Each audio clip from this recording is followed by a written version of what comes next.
Right, so stage three. Stage three, what we're going to do is before we decide when you are going to do your revision, we're going to decide when you are not going to do any revision because you know you can't.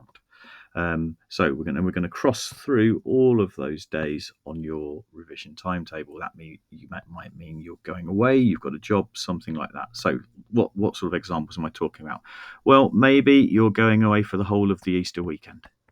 So all the way from Good Friday through Saturday and Sunday, and then on to Easter Monday. Maybe you know that you are away for the whole of that time.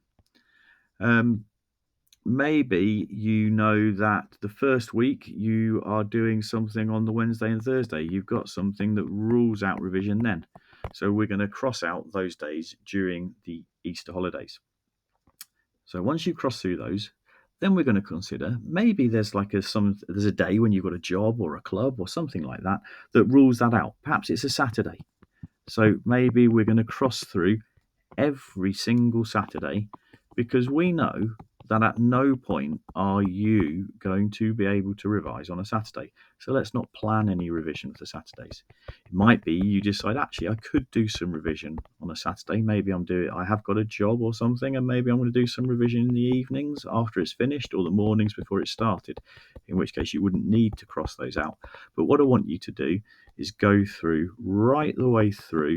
um, right the way through the exam period, and you are just identifying the days where you can't do things.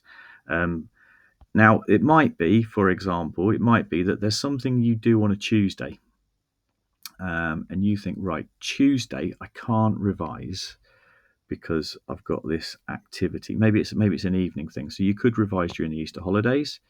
But once you're back at school, you might say, right, I'm not going to revise on this Tuesday here or this Tuesday here because I've got a club that I do and I want to keep that going.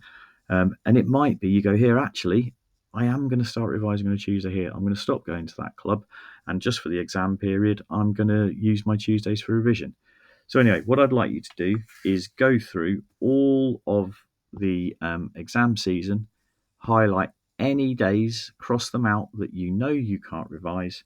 And once you've done that, we will then start to be able to take into account the next stage of the process where we are going to start to actually plan the time that you do have to use.